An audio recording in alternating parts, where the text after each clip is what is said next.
अस्सलाम वालेकुम। आज का हमारा टॉपिक है फैक्टर्स अफेक्टिंग एंजाइम एक्टिविटी, जिसका पार्ट 2 है, जिसमें हम देखेंगे effect of pH, effect of products of reaction, presence of inhibitors, presence of cofactors, coenzymes and prosthetic group. First of all जो है हमारे पास वो है इफ़ेक्ट ऑफ पीएच। ग्राफिकली अगर हम देखें इफ़ेक्ट ऑफ पीएच, तो हमारे पास जो ग्राफ है इसमें हमारे पास जो है एक्स एक्सिस पे हमारे पास है पीएच और वाई एक्सिस पे हमारे पास है एंजाइम एक्टिविटी। यानी कि अगर पीएच जो है, यानी कि ये स्टार्ट हुआ हमारा रिएक्शन, पीएच बढ़ रही है तो साथ साथ एंजाइम की एक्टिविटी भी बढ़ती जा रही है, लेकिन एक पॉइंट पे आ गई, यानी कि जो है ऑप्टिमम पीएच, जहाँ पे उसकी एक्टिविटी जो है वो पीक पे है। ऑप्टिमम पीएच क्या है? जितने भी हमारे पास एंजाइम्स होते हैं उनको अपनी एक्टिविटी के लिए एक स्पेसिफिक पीएच की ज़रूरत होती है, जहाँ पे वो बेस्ट फर्क जो है वो अपना फंक्शन परफॉर्म करते हैं, बेस्ट वर्क अपना करते हैं, उसको हम कहते हैं ऑप्टिमम पीएच। ऑप्टिमम पीएच जब पीएच उससे भी बढ़ने लग जाती है, जब यानी कि ऑप्टिमम पीएच यानी कि जो बेस्ट पीएच है उसके बाद अगर वो मज़ीद बढ़ने लग जाती है तो फिर क्या होता है, एंजाइम जो हैं वो डी नेचर होना शुरू हो जाते हैं। एंजाइम डी नेचर होना शुरू हो जाते हैं, जिसकी वजह से एंजाइम की एक्टिविटी आहिस्ता आहिस्ता क्या हो जाती है, कम हो जाती है। ये है ग्राफिकली। अब हम देखेंगे कौन से ऐसे रीजंस हैं जिसमें जो पीएच में चेंजेस लाते हैं, क्योंकि हमने बात की है कि पीएच में चेंजेस आते हैं, यानी कि पीएच इंक्रीज़ की है फिर ही एंजाइम डीनेचर होंगे। तो उसकी रीज़न क्या है कि कैसे जो है हमारे पास जो है वो पीएच जो है वो चेंज होती है। उसमें हम देखेंगे कि पीएच जो है, जब हम किसी भी एंजाइम या जो भी हम सब्सटेंस यूज़ कर रहे हैं उसकी पीएच की कैसे चेंज होगी, जब हम किसी भी उसकी आयनाइजेशन या उसकी अनआयनाइजेशन स्टेट में चेंजेस लेके आएंगे ना, तो उसकी वजह से उसकी पीएच जो है वो चेंज कर जाएगी। अब आयनाइजेशन और अनाइजेशन क्या चीज़ है? हमारे पास कोई भी वीक एसिड अगर हम लें ना, या वीक बेस अगर हम लें, तो इनमें क्या होता है, 50% स्टेट आयनाइजेशन होती है और 50% स्टेट अनआयनाइजेशन होती है। तो इसका मतलब है कि जब कोई भी, जैसे कोई भी अगर हम एंजाइम ले लें, पेप्सिन की एग्जांपल ले लेते हैं, जिसकी पीएच जो है वो 2 है, 2 पीएच है, जिसकी 2.0 अगर हम उसकी पीएच लें, ठीक है। तो अब देखें कि ये 2 पीएच है। अब हम यानी कि वीक एसिड और वीक बेस से अगर हम हिसाब लगाएं, 50% आयनाइजेशन है, तो इसकी भी कोई स्पेसिफिक होगी ना कि 60% या 70% इसमें आयनाइजेशन है, या 75% आयनाइजेशन है, 35% अनआयनाइजेशन स्टेट है।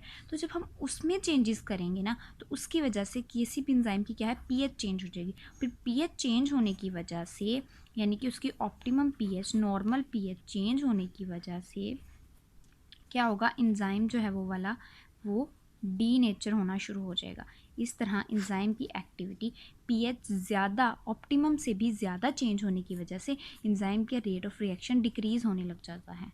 ये था हमारे पास effect of pH on enzyme activity. अब सेकेंडली हम देखते हैं effect of products of a reaction, यानी कि जो हमारे पास एक रिएक्शन है उसमें जो प्रोडक्ट्स बनते हैं उसका इफेक्ट क्या होता है रेट ऑफ ए रिएक्शन पे, हम वो देखेंगे।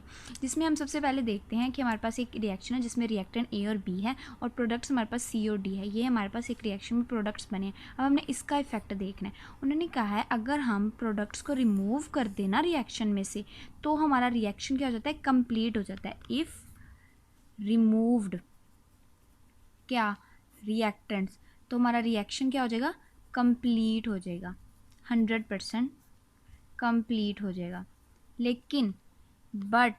लेकिन अगर हम रिमूव नहीं करते ना, अगर हम रिमूव नहीं करते तो हमारा रिएक्शन जो है वो कभी भी कंप्लीट नहीं होता, वो कॉन्टीन्यूसली चलता रहता है।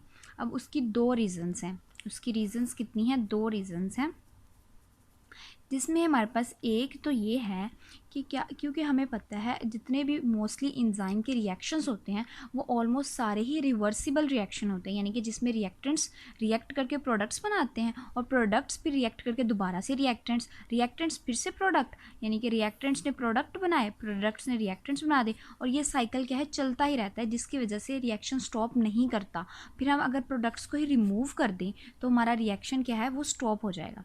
एक रीज़न ये है। सेकेंड रीज़न जो है वो ये है कि कुछ प्रोडक्ट्स, जैसे ये प्रोडक्ट बने हैं, ये ना कुछ सबस्ट्रेट से मिलते जुलते होते हैं, यानी कि जो सबस्ट्रेट है ना उनकी तरह की इनकी रिजेम्बलेंस होती है। उनकी तरह की रिजेम्बलेंस होने की वजह से फिर ये नेक्स्ट किसी और एंजाइम के साथ रिएक्ट कर करके प्रोडक्ट बनाए जाते हैं, जिसकी वजह से पिछले रिएक्शन की क्या हो जाती है, हमारे पास उसका रेट ऑफ रिएक्शन कम हो जाता है। इसलिए जैसे प्रोडक्ट्स बने उन्हें रिमूव कर देते हैं और हमारा रिएक्शन जो है 100% कंप्लीट हो जाता है। वरना फिर ये किसी और एंजाइम के साथ रिएक्ट कर करके जो है वो हमारे रेट ऑफ रिएक्शन को क्या कर देते हैं, कम कर देते हैं। ये था हमारे पास प्रोडक्ट्स का इफ़ेक्ट कि किस तरह वो रेट ऑफ रिएक्शन पे इफ़ेक्ट करते हैं। नेक्स्ट जो है वो आता है presence factors, coenzymes and prosthetic groups. जब हमने इनकी डेफिनेशन की थी तब हमने देखा था कि कुछ एंजाइम रिक्वायर करते हैं कोफैक्टर्स को अपनी उनकी जो है वो एफिशिएंसी जो है वो बढ़ जाती है, मतलब एंजाइम जो है वो अच्छे से वर्क कर सकते हैं। यही है बस इनका रेट ऑफ रिएक्शन पे कि ये एंजाइम की उसको बढ़ाएंगे तो रेट ऑफ रिएक्शन भी क्या है वो थोड़ा स्पीडली हो जाएगा। ये था बस। नेक्स्ट है वो आता है हमारे पास प्रेजेंस ऑफ इनहिबिटर्स, यानी कि इनहिबिटर्स की प्रेजेंस से रेट ऑफ रिएक्शन पे क्या इफेक्ट होगा। इनहिबिटर्स वो होते हैं, वो ऐसे एजेंट्स हैं जिनको ऐड करने की वजह से या जो ऐड होते हैं या किसी भी तरह वो एंजाइम की एक्टिविटी को इनहिबिट कर देते हैं, रोक देते हैं। इनका जो है वो नेगेटिव इफेक्ट ही होता है हमारे रेट ऑफ रिएक्शन पे, इनकी एंजाइम की एक्टिविटी को रोक देते हैं। इसकी जो है कि फर्दर टाइप्स हैं जिसमें रिवर्सिबल इनहिबिशन, इनरिवर्सिबल इनहिबिशन, जो फिर नेक्स्ट एक्सप्लेन होंगे। अभी सिर्फ इसके लिए यही था।